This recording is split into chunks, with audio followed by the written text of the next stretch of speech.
موقع دیا۔ اللہ رب العالمین سے دعا کرتا ہوں کہ اللہ رب العالمین ہم لوگوں کے اس بیٹھنے کو قبول فرمائیں۔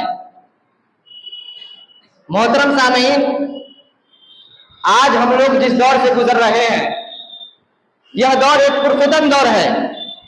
طرح طرح کے الزامات مذہب اسلام اور مذہب اسلام کے ماننے والوں کے خلاف عائد کی جا رہی ہے۔ کبھی لاؤڈ اسپیکر کے ذریعے سے اذان دینے پر پابندی، تو کبھی کھلے میں نماز ادا کرنے پر پابندی، تو کبھی حجاب پر پابندی۔ ہر خطے میں مسلمان پریشان حال ہے، مگر افسوس ہے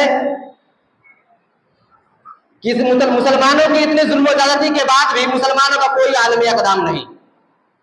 اگر مسلمانوں کا کوئی عالمی اقدام ہوتا تو اماموں اور مؤذنوں کو گولیوں کو نشانہ نہیں بننا پڑتا۔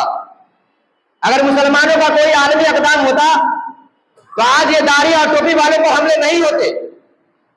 اس کی وجہ کہ آج اتنے مسلمان مارے جا رہے ہیں، اس کی وجہ اگر کچھ ہو سکتی ہے تو وہ یہی ہے کہ آج ہم نے اللہ رب العالمین کے فرمان کو چھوڑ دیا ہے، نبی کی سنتوں کو ترک کر دیا ہے۔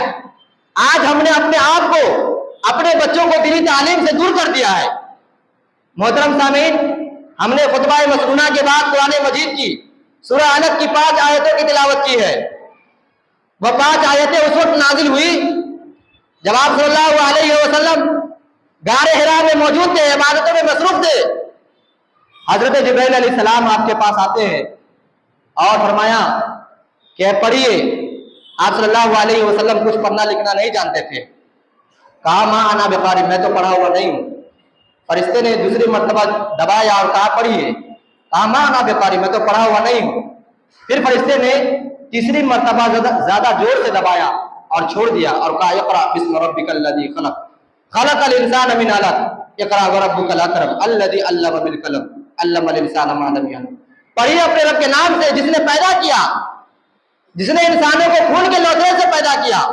پڑھیے آپ کا رب بہت کرم والا ہے جس نے انسانوں کو قلم کے ذریعے سے علم دیا اور انسانوں کو وہ باتیں سکھائے جو وہ نہیں جانتا تھا۔ آپ صلی اللہ علیہ وسلم حضرت خدیجہ رضی اللہ تعالیٰ عنہ کے پاس تشریف لاتے ہیں اور آپ فرمایا کہ اے خدیجہ مجھے کمبل اڑا دو۔ آپ صلی اللہ علیہ وسلم ڈر سے کانپ رہے تھے۔ حضرت خدیجہ رضی اللہ تعالیٰ عنہ آپ صلی اللہ علیہ وسلم کو کمبل اڑا دیتی ہے۔ آپ صلی اللہ علیہ وسلم کے دل سے خوف جاتا رہا۔ حضرت خدیجہ کہتی ہے، آپ صلی اللہ علیہ وسلم نے فرمایا کہ اے خدیجہ مجھے ڈر ہے کہ میری جان نہ چلی جائے۔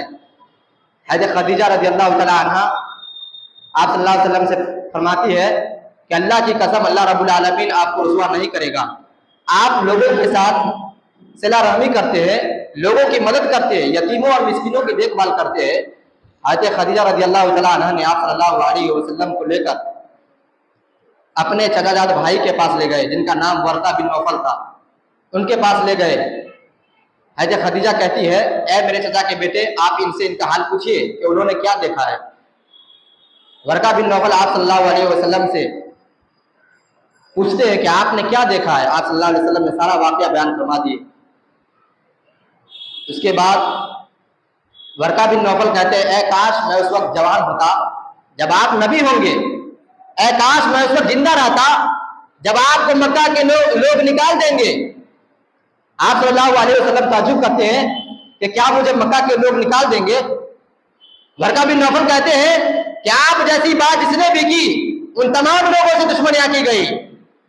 اگر مجھے آپ کے نبوت کا دور مجھے مل گیا تو میں آپ کی بھرپور طریقے سے مدد کروں گا۔ کچھ روز گزرے تھے کہ ورقہ بن نوفل انتقال کر گئے اور وہی کا سلسلہ بھی رک گئی۔ محترم سامعین، یہ انسان جس کو اشرف المخلوقات کہا گیا ہے، اس کی کامیابی و کامرانی میں تعلیم کو بڑی اہمیت حاصل ہے۔ تعلیم نے انسانوں کے تہذیب و تمدن کا گہوارہ بنا دیا۔ تعلیم کے ذریعے سے انسان سورج کی شعاعوں کو گرفتار کیا، چاند تک رسائی حاصل کی۔ یہی نہیں بلکہ زمانہ اس کے آگے ہاتھ باندھ کر کھڑا ہوا ہے۔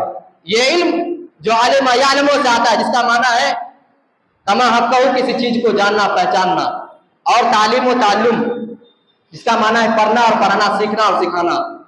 اللہ رب العالمین نے قرآن مجید کے اندر فرمایا یرفع اللہ الذین آمنوا منکم والذین اوتوا العلم درجات واللہ بما تعملون خبیر۔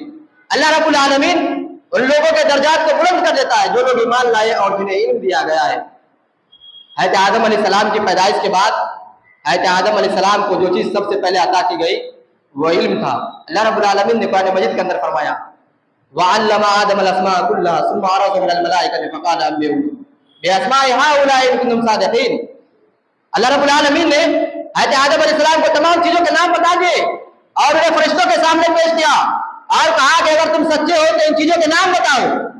فرشتوں نے کہا قالوا سبحانک لا علم لنا الا ما علمتنا انک انت العلیم الحکیم، یا رب تیری ذات پاک ہے، ہمیں تو صرف اتنا علم ہے جتنا تو نے ہمیں سکھا رکھا ہے، علم و حکمت مراد تو ہی ہے۔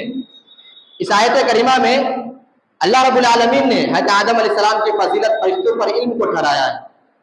اللہ رب العالمین نے حضرت آدم علیہ السلام کو ایسی صلاحیتیں وضعیت کر دی تھی کہ دنیا کی تمام چیزوں کا علم کے سیکھنے کے قابل ہو گئے تھے، فرشتے اس چیز سے محروم تھے۔ اس لیے اللہ رب العالمین نے حضرت آدم علیہ السلام کے سامنے فرشتہ کو سجدہ ریز ہونے کو کہا۔ یہ علم جس کی بہت زیادہ اہمیت ہے، اللہ کے نبی جناب محمد عربی صلی اللہ علیہ وسلم نے فرمایا طلب العلم فریضۃ علی کل مسلم، کہ علم کا طلب کرنا ہر مسلمان پر فرض ہے، جس کا تعلق ہر مسلمان مرد اور عورتوں سے ہے۔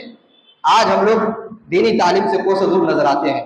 یہ بات تو ہر کسی پر آیا ہے کہ جس طرح سے زمین اور آسمان اکٹھے نہیں ہو سکتے، جس طرح سے آگ اور پانی کا استعمال ہونا ناممکن ہے، اسی طریقے سے ایمان اور نفاق ایک دن میں نہیں گر سکتے، اور اسی طریقے سے جہالت اور کفر کبھی برابر نہیں ہو، جہالت اور علم کبھی برابر نہیں ہو سکتی، کیونکہ علم سے اللہ رب العالمین کی پہچان ہوتی ہے، اچھے بروں کی تمیز ہوتی ہے، جہالت سے کبھی بھی نہیں ہو سکتی۔ اللہ رب العالمین نے قرآن مجید کے اندر فرمایا قل هل يستوي الذين يعلمون والذين لا يعلمون، اے نبی اکرم صلی اللہ علیہ وسلم کہہ دیجئے کیا جاننے والے اور نہ جاننے والے کیا دونوں برابر ہو سکتے ہیں؟ یہ کبھی بھی برابر نہیں ہو سکتے۔ علامہ ابن قیم الجوزیہ لکھتے ہیں اس کے سلسلے میں کہ عالم وہ مرنے کے بعد بھی زندہ ہوتا ہے اور جاہل وہ زندہ کے بعد بھی مردہ ہے، یہ عالموں کی فضیلت۔ اللہ کے نبی جناب محمد عربی صلی اللہ علیہ وسلم نے فرمایا العلماء ورثۃ الانبیاء، یہ عالم جو نبی کے وارث ہیں۔ محترم سامعین، اللہ رب العالمین نے قرآن مجید کے اندر فرمایا وَمَن يُؤْتَ الْحِكْمَةَ فَقَدْ أُوتِيَ خَيْرًا كَثِيرًا وَمَا يَذَّكَّرُ أُولُو الْأَلْبَابِ۔ اللہ رب العالمین نے اس آیت کریمہ میں حکمت سے مراد قرآن و حدیث کا علم بتایا، یعنی اللہ رب العالمین نے جسے قرآن و حدیث کا علم دے دیا گویا اسے دونوں جہانوں کی دولت نصیب ہو گئی۔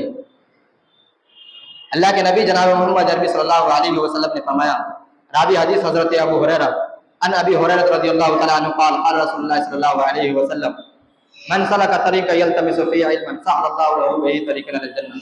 اگر کوئی شخص سفر کرتا ہے جس کا مقصد ہے علم دین تلاش کرنا تو اللہ رب العالمین اس کے لیے جنت کا راستہ آسان فرما دیتا ہے۔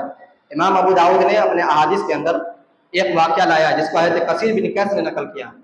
وہ فرماتے ہیں کہ میں دمشق کے جامع مسجد میں ابو درداء کے مجلس میں بیٹھا ہوا تھا، اسی دوران ایک شخص آیا اور کہنے لگا اے ابو درداء میں شہر مدینہ منورہ سے ایک حدیث کے خاطر یہاں تشریف لایا ہوں، وہ حدیث آپ کے واسطے بہت زیادہ پھیلی ہوئی ہے۔ حضرت ابو درداء پوچھتے ہیں کیا تمہارا دوسرا مقصد نہیں ہے؟ انہوں نے کہا نہیں۔ تم کسی تجارت یا کاروبار کے غرض سے نہیں آئے ہو؟ انہوں نے کہا نہیں۔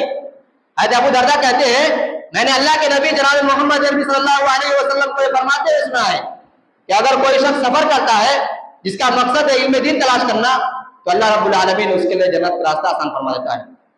اللہ رب العالمین کے فرشتے طالب علم کے اچھے اخلاق کو دیکھ کر اپنے پروں کو بچھا دیتے ہیں، حتیٰ کہ سمندر کی مچھلیاں ان کے لیے مغفرت کی دعائیں کرتی ہیں۔ عالموں کی فضیلت عابد پر ویسی ہی ہے جیسے کہ چاند کی فضیلت دیگر ستاروں پر ہے۔